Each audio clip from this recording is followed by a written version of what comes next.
پہلی بات تو یہ ہے کہ جس طرح آپ نے کہا کہ ایک نیا چیپٹر، ایک نئی تاریخ رقم ہوئی ہے، اس میں 5 باتیں مختصراً کہنا چاہتا ہوں کہ نئی تاریخ. پہلی بات یہ ہے کہ ایک تیسری سپر پاور آج رسوائی کے ساتھ افغانستان سے نکل گئی. تاریخ نے اپنے آپ کو دہرایا. دوسری حقیقت یہ ہے کہ فیک نیریٹوز کے ساتھ جنگیں نہیں جیتی جا سکتی. پوری افغان قوم کو دہشت گرد قرار دے کر ان کے اوپر چڑھائی کی گئی اور ان کو 20 برس سپریس کرنے کی کوشش کی گئی، لیکن بالآخر نیشنل ریزالو اور گریٹ نے پریویل کیا اور دنیا کو یہ ماننا پڑے گا کہ افغان قوم دہشت گرد نہیں ہے. تیسری بات کہ ہارڈ پار کا زمانہ گزر گیا ہے. سافٹ پار سے قوموں کے دل جیتے جا سکتے ہیں، ہارڈ پار سے اب نیریٹو نہیں بلڈ ہوں گے، قوموں کی تقدیر نہیں بدلے گی. ہارڈ پار کا زمانہ گزر گیا. چوتھی بات جو اور بھی بہت اہم ہے کہ جغرافیائی حقائق کے خلاف اوورسیز ایڈونچرز کامیاب نہیں ہوتے. آپ ایک اکراس ہورائزن آ جائیں اور جغرافیائی حقائق کو نظر انداز کر کے اگر آپ ملٹری سولوشن نافذ کرنے کی کوشش کریں گے تو وہ کامیاب نہیں ہوگا، کیونکہ آپ دیکھیں اس میں جو 6 نیبرنگ کنٹریز تھی افغانستان کی، ان 6 کی منشا کے خلاف امریکہ نے یہاں بیٹھ کر ایک اپنا سولوشن نافذ کرنے کی کوشش کی اور وہ ناکام ہو گیا. اور 5واں سبق ملٹری ہسٹری کے اسٹوڈنٹس کے لیے کہ تاریخ سے مت جنگ لڑیں، تاریخ کو مد نظر رکھتے ہوئے ایڈونچرز کریں. اگر انہوں نے افغان کے کلچر، ٹریڈیشن اور ان کی تاریخ کو پڑھا ہوتا تو اتنا بڑا مس ایڈونچر امریکہ کبھی نہ کرتا، کیونکہ افغانستان اور افغان بحیثیت قوم 9/11 کے مجرم نہیں تھے. اور آج دنیا نے دیکھ لیا کہ وہ فیک نیریٹو ڈیفیٹ ہو گئے. اب آتا ہوں جو سوال آپ نے کیا کہ خدشات کیا ہیں. ایک تو بڑا امورل ریٹریٹ کیا امریکہ نے کہ جانے سے پہلے تمام تر جو انفراسٹرکچر یا جو ہارڈ ویئر تھا اس کو وہ بیٹل وردی ناکارہ بنا کر گئے، اور کابل ایئرپورٹ کا کمیونیکیشن سسٹم تک وہ ناکارہ بنا کے گئے، اور آج کابل کا ایئرپورٹ قابل استعمال نہیں ہے. اور سب سے بڑا جو ان کا ایک لیکن ہم نے تو سنا ہے کہ سر 82-85 ہزار ہم بھی آرمورڈ پرسنل کیریئرز چھوڑ گئے ہیں. اس پہ تھوڑا سا کامنٹ کریں. جو مجھے کسی نے کہا بزنس مین نے کہ 80,000 سے 80,000 سے زیادہ وہیکلز جو ہیں آرمورڈ پرسنل کیریئر ہم بھی ٹائپ وہ چھوڑ گئے ہیں.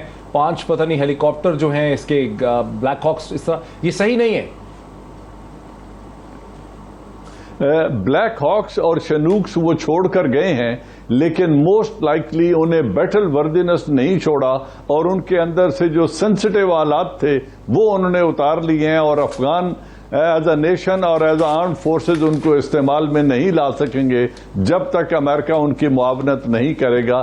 دس is what I have learned. میں بھی زمینی حقائق شاید اس کے خلاف ہوں، کیونکہ میں نے وہاں پہ یقیناً جو میری اطلاعات ہیں وہ یہ ہیں. دوسری بات جو زیادہ امورل ہے کہ 9.2 بلین کے ایسٹس فریز کیے، IMF سے امداد رکوا دی، ورلڈ بینک سے امداد رکوا دی، اور $4.6 بلین جو 2023 تک دینا تھا افغانوں کو، اس سے بھی وہ یکسر منحرف ہو گئے. ایک بینک کرپٹ حکومت یا ایک بینک کرپٹ تنظیم کو چھوڑ کر اگر آپ اس ملک کے وسائل فریز کر لیں گے اور پھر ان پر امن کی ڈیمانڈ نافذ کریں گے تو یہ ایک اور نئے چیپٹر کی ابتدا ہے، جو کہ ایک غلط سٹیپ ہے، step in the wrong direction, اور اسی کے اندر بیج بوئے گئے ہیں. اس سے پہلے کہ ہم بریک پہ جائیں، ترکی اور قطر کی بات ہو رہی ہے کہ دونوں جو ہیں وہ ایئرپورٹ کو مینج کریں گے. آپ کو ترکی اور قطر کا کیا رول نظر آ رہا ہے اس نئے سیٹ اپ میں؟ دیکھیے جی، قطر کا رول اس لیے بھی اہم ہے کہ انہوں نے تمام تر ڈائیلاگ پروسیس میں جو طالبان کا وہاں پہ ایک ہیڈ کوارٹر قائم کیا تھا اور ان کے آفیسز دیے تھے جہاں پہ سارا یہ پیس کا پروسیس چلا، جو ڈائیلاگ چلا اور پھر ایک معاہدے کی شکل میں سامنے آیا، تو اس اعتبار سے قطر کا معاشی اعتبار سے بھی اور پولیٹیکل سٹیبلٹی کے اعتبار سے بھی ایک انتہائی اہم رول ہے. ٹرکی بھی یقیناً اگرچہ ان کی لیننگ دوستم کی طرف ہے اور نردرن الائنس کی طرف ہے، لیکن ٹرکی بھی ایک رول پلے کرنے کی کوشش کرے گا، لیکن اس سے زیادہ اہم اور ڈیسائسو رول، جس طرح ابھی شاہین صاحب بتا رہے تھے، خود طالبان کا ہے، جنہوں نے 20 برس ریزسٹ کیا ہے آکیوپیشن فورسز کو، اور دوسرا اہم رول ریجنل کنٹریز کا، کیونکہ آج آپ نے دیکھا ہوگا شاہین صاحب کی گفتگو ایک اسٹریٹجک لیول کی تھی. انہوں نے کنیکٹیوٹی کی بات کی، معاشی انٹر ڈیپینڈنس کی بھی بات کی، اور ریجنل کنٹریز کے اس رول کی بھی بات کی کہ ہمارا امن بھی سانجھا ہے، ہماری معیشت وہ بھی انٹر ڈیپینڈنٹ ہے، اور ریجنل کنٹریز کا رول بھی انتہائی اہم ہے، کیونکہ افغانستان سے یہ سب چیزیں آگے چلیں گی. تو اگر وہ کنیکٹیوٹی کی بات کر رہے ہیں اور انٹر ڈیپینڈنس کی بات کر رہے ہیں اور سارے پروسیس کو امن سے مشروط کر رہے ہیں، تو آئی تھنک مجھے بڑا حوصلہ افزا لگی ہے ان کی بات چیت، اینڈ میں سمجھتا ہوں کہ بہتری کی طرف چیزیں جائیں گی. اچھا جنرل صاحب، بہت کوئکلی یہ کہ آئیسس پر تھوڑا سا میں اگر واپس آ سکوں، آئیسس کو کسی نے بھی انڈکٹ کیا ہو اس وار تھیٹر میں، لیکن چیس بورڈ میں آئیسس کی انڈکشن اور اس کی پریزنس جو ہے اس کی اہمیت کیا ہے؟ میں سمجھتا ہوں کہ اس وقت ان کی اہمیت بہت کم ہے، مارجنلائزڈ ہے.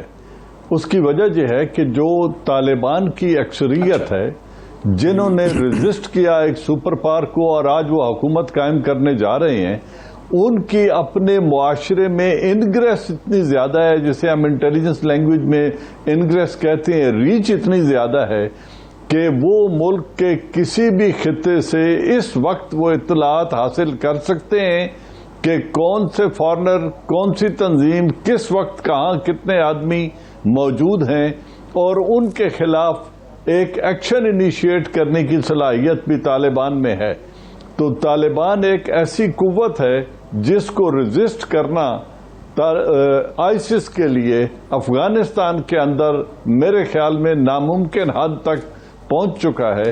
ایک تو 3.76 کروڑ لوگ یہ چاہتے ہیں کہ اب امن آئے، اور وہ 40 برس کی جنگ سے تنگ آ چکے ہیں.